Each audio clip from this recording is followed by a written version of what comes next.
Class लेने के लिए तैयार नहीं हूं यार। मैं इतनी बार सिखाता हूं, मैं परेशान हो गया हूं। एक बड़ा अच्छा सॉल्यूशन देता हूं मैं, उससे उधर भी जिसे कहते हैं ना कि अमन हो जाएगा, इधर भी अमन हो जाएगा और पूरी दुनिया में अमन हो जाएगा बहुत बढ़िया से। आप पीओके खाली कर दीजिए, रिट्रीट कर दीजिए वहां से, बलूचियों को बलूचिस्तान दे दीजिए, सिंधु को सिंधु दे दीजिए, और ये जो खालिस्तानी है ना आपके बड़े सगे भाई बने हुए आप खालिस्तान दे दीजिए। मजा आ गया। पाकिस्तान ये ड्रामा ही तो है पाकिस्तान का। नॉर्थ कोरिया और ईरान के बाद एक पाकिस्तान तो है जो ब्लैकलिस्ट में जाने वाला है। आप लोग ब्लैकलिस्ट में जाने से बच जाएंगे, पूरी दुनिया में भी बड़ा अमन अमान हो जाएगा। दफा करो यार, कुएं में डालो पाकिस्तान को, जलाओ। इसको क्या है, ये कुछ नहीं है। ये सफेद और सब्ज रंग का एक झंडा सा बना दिया आपने, पागलों की तरह घूम रहे उसके पीछे। जहाद करेंगे, जहाद करेंगे यार। आपसे 70 साल में तो यहाँ पे कुछ हुआ नहीं, आप जहाद करेंगे। आपने सबसे पहले घबराना नहीं है। सबूत देख के कितना अच्छा लग रहा है। देखिए कौन से सबूत की आप बात कर रहे हैं, ये कोई सबूत नहीं है। ये इस तरह की डायरेक्शंस देती हैं हमारे यहाँ। ये सबूत और टीवी पर भी चल रहा है।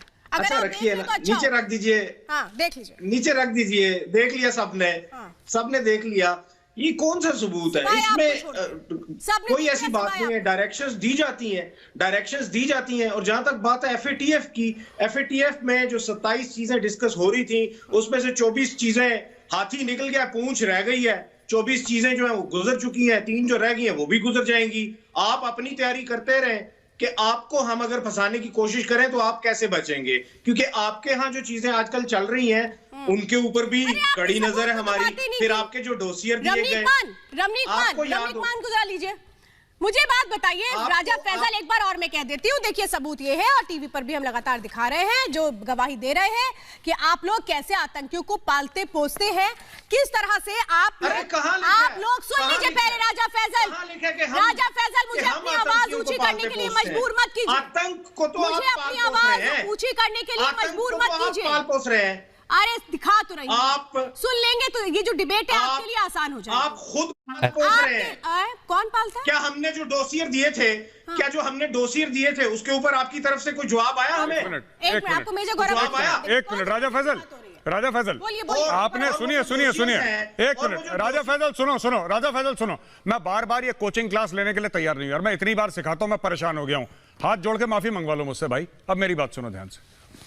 आपने बोला कि ये जो डोजियर दिखाया है श्वेता त्रिपाठी ने, आपने बोला कि साहब इसमें कौन सी बड़ी बात हो गई, लोग अपने डॉक्यूमेंट्स निकालते रहते हैं। इसका मतलब ये आप तस्लीम करते हैं, मानते हैं, आपको स्वीकार है कि ये डोजियर जो है ये ओरिजिनल है, ये जेन्युइन है, ये सच्चा है। पहली चीज। दूसरी चीज, आप कह रहे, एक मिनट मेरी बात सुन लो दोस्त, मेरी बात सुन लो।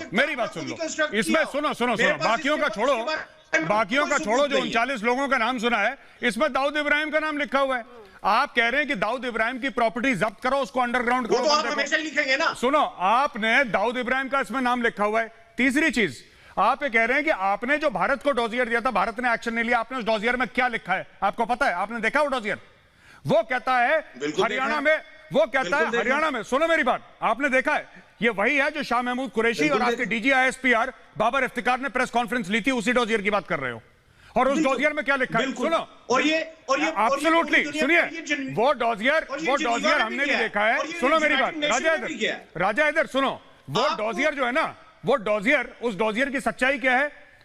उत्तर प्रदेश में 30 हैं, हिमाचल में 50 हैं, हरियाणा में 15 हैं। ऐसे तो आपने गिनती लिख रखी है। क्या ग्रिड रेफरेंस है? कौन है, कहां है? उसमें सिर्फ ऐसे नंबर लिख रखे हैं। Thank you sir. आपने ये नहीं बोला कि उत्तराखंड में 100 हैं, लद्दाख में 55 हैं। जैसे मुबारक सुनिए, एक मिनट, ये सब बातें, ये पाकिस्तानी आवाम को आप लोग जो चूरन खिलाते हैं उनको खिलाइए। यहाँ पे सर पढ़े लिखे लोग हैं। अरे नहीं, डिटेल दीजिए।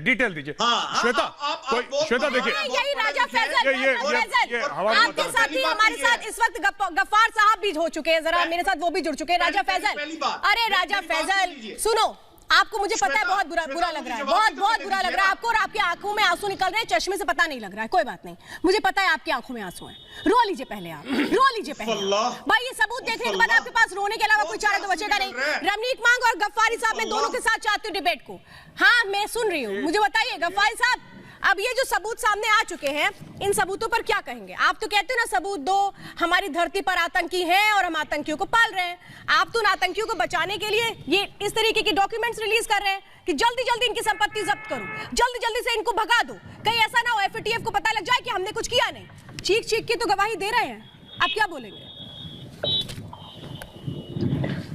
मिस त्रिपाठी, मुझे ये टेंशन समझ नहीं आती कि इंडिया को इतनी टेंशन क्यों होती है जब पाकिस्तान का कहीं पे भी नाम आता है। आप लोग इतने परेशान क्यों होते हो? हमारे मसाइल हम खुद अपने अच्छे तरीके से हल कर सकते हैं और 1 बाय 1 हल कर रहे हैं।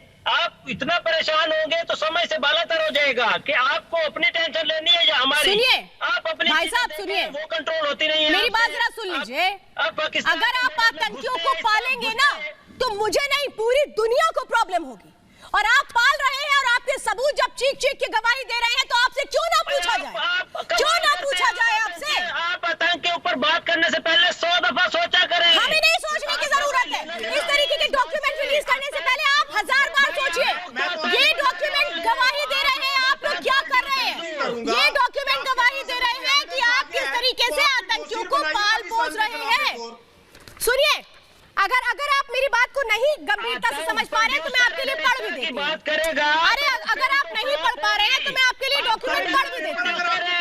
आ गया कोई, सुन लीजिए, आपने डॉक्यूमेंट पढ़ रही है, आपने ये डॉक्यूमेंट पढ़ रही है। अभी तक तो डॉक्यूमेंट दिखाया है, अब मैं इसको पढ़ करके सुनाऊंगी।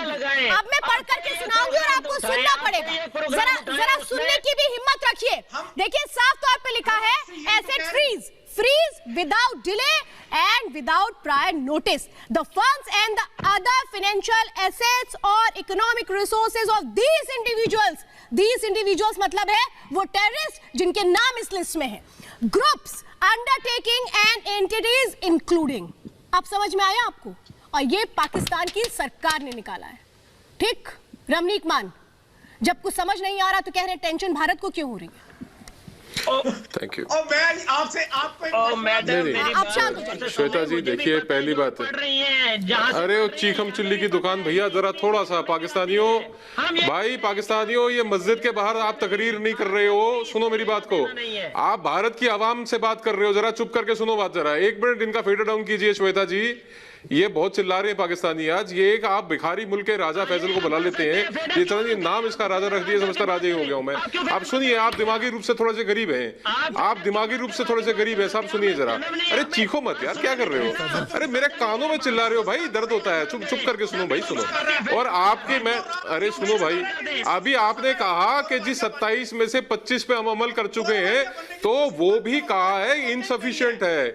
और एक और एशिया पैसिफिक ग्रुप है ऑस्ट्रेलियन बेस्ड, उन्होंने कहा है कि 40 में से सिर्फ 2 के ऊपर आपने अमल फरामद किया है। सुनो मेरी बात को, अरे 40 में से सिर्फ 2 के ऊपर आपने अमल किया है और आप कह रहे हैं कि हमारे को क्यों तकलीफ होती है।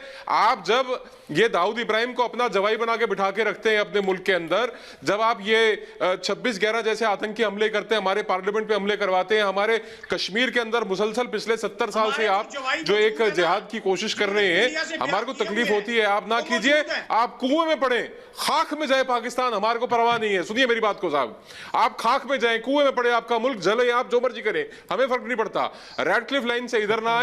और जो आप अच्छा, एक बार आपको बड़ा अच्छा, मेरा ख्याल है मेजर गौरव इस बात से सहमत भी होंगे, एक बड़ा अच्छा सॉल्यूशन देता हूं मैं, उससे उधर भी जिसे कहते हैं ना कि अमन हो जाएगा, इधर भी अमन हो जाएगा और पूरी दुनिया में अमन हो जाएगा बहुत बढ़िया से। आप पीओके खाली कर दीजिए, रिट्रीट कर दीजिए वहां से, बलूचियों को बलूचिस्तान दे दीजिए, सिंधु को सिंधु दे दीजिए, और ये जो खालिस्तानी है ना आपके बड़े सगे भाई बने हुए, उनको आप खालिस्तान दे दीजिए। मजा आ गया। पाकिस्तान ये ड्रामा ही तो है पाकिस्तान का। नॉर्थ कोरिया और ईरान के बाद एक पाकिस्तान तो है जो ब्लैक लिस्ट में जाने वाला है।